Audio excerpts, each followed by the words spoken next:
Hello everyone. In this video lecture, I'm going to go over some background information regarding H.G. Wells and the text that you have to begin reading for this week, his novella, The Island of Dr. Moreau. In brief, this class is going to consist of a reflection on his background, his history, and his personal philosophy, a summary of the text, and then in the next set of video lectures, we'll delve into an analysis of the work. H.G. Wells was born in 1866 to a low-income family and faced, in part as a result of that fact, a series of challenges throughout his childhood.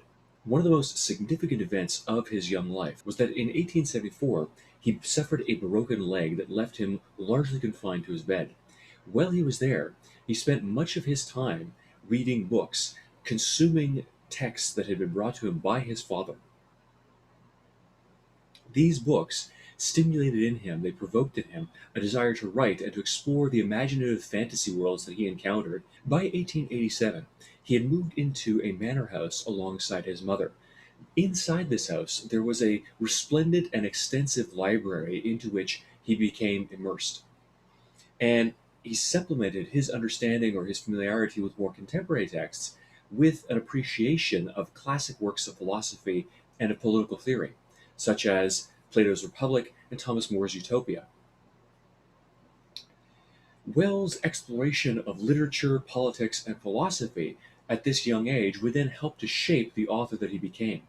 The text that you're going to be reading for this section of the course is heavily immersed in issues of the political organization of society and the proper political organization of society based on worldview.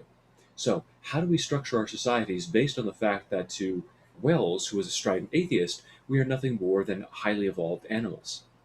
That kind of question about how society evolves and how it is structured based on animalistic evolutionary instincts is a key component of this text. In 1879, Wells entered into a position as a student teacher.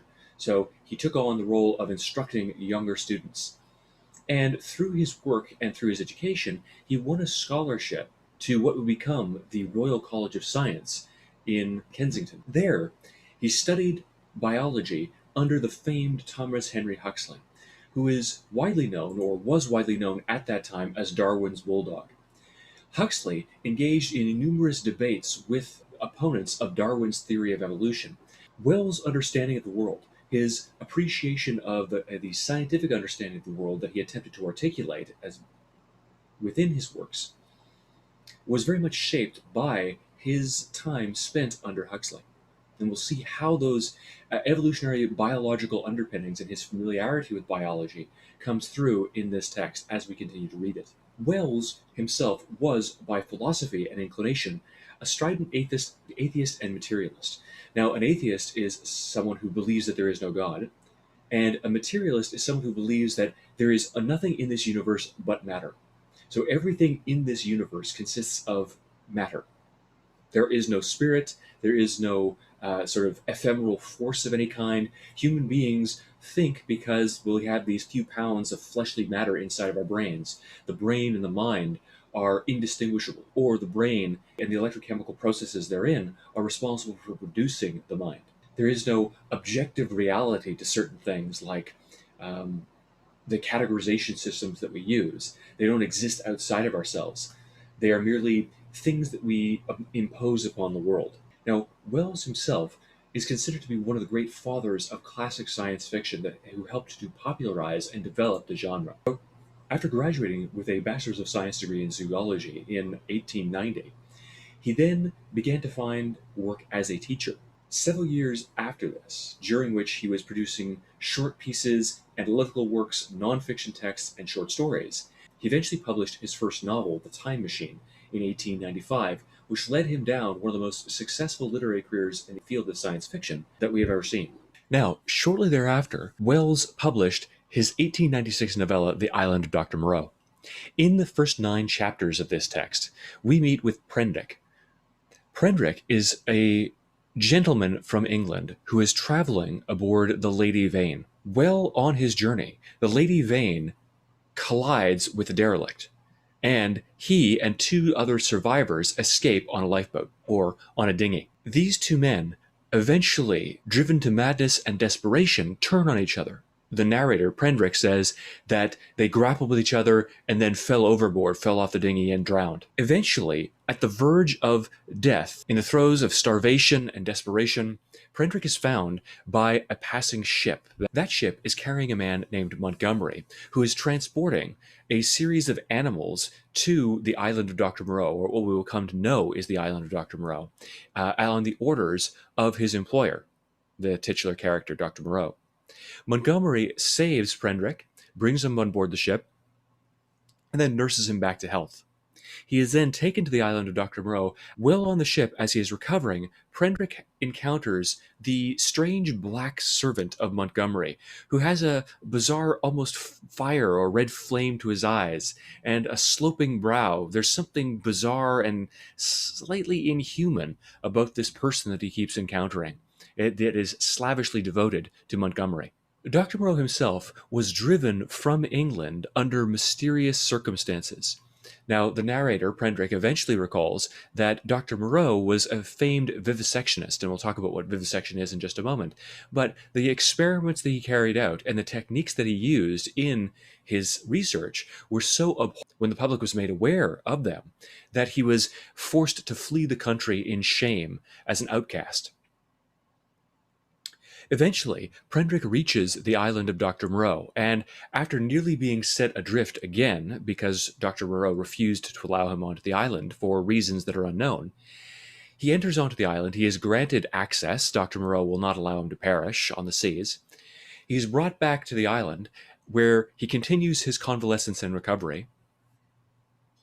And yet he is plagued at all times by the hideous screaming of the puma that was being transported, one of the many animals that was being transported on the ship that rescued him. Now, Dr. Moreau himself is a vivisectionist.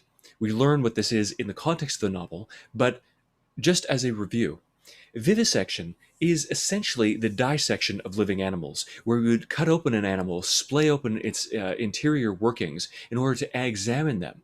In the same way that dissection allows us to understand the organelles, the functions, and the organization of a dead creature, vivisection does the same, only with a living creature, which is very much more relevant and germane, helpful to an understanding or gaining an understanding of one of these creatures, because you can see the systems at work within it while the creature is still alive, while they are actually still at work, rather than looking at dead capillaries and muscle tissues that aren't firing. In vivisection, you can examine the structures of this creature's body as they function. Vivisection had, by Wells' time, become tightly controlled and monitored. However, in the time that H.G. Wells is discussing in the novel, so when Dr. Moreau was carrying out his experiments, vivisection was a hotly debated topic among the public, and there were a series of different arguments going on about the legitimacy of this as a practice. There were a number of anti-vivisection campaigns that arose as a result of the fact that you are splaying open, you are cutting open a living animal that is completely sensate to pain. A brief note about this text and why we've chosen to study it. There are three main reasons why this text fits into a course carrying milieu, and how it is relevant to your respective professions, in whatever context you might be providing care to people. First, it's a consideration of the representation of medicine and the role of medical practitioners in the public conception and in fiction.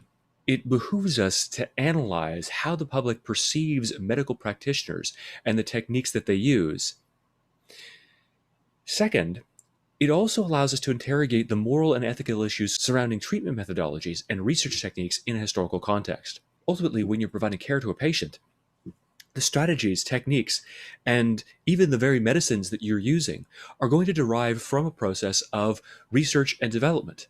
You're not operating in isolation. All of these various different techniques, methodologies, and curatives would have had to have been developed through various pharmacological processes and trials.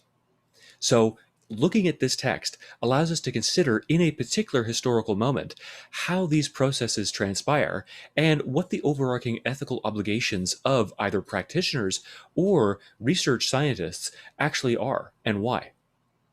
And lastly, it's a reflection on worldview and the implications of worldview on the value of human life.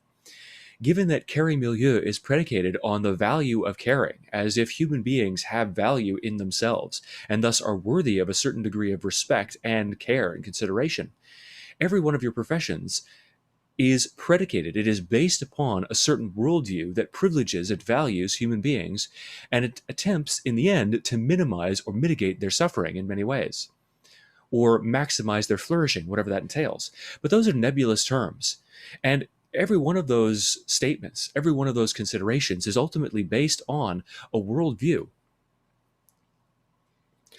The answer to the question, not whether human beings are valuable, but why they're valuable if they are. Both, in fact. So, in the end, worldview and perceptions of the world inform and undergird your professions, even if you never think about them.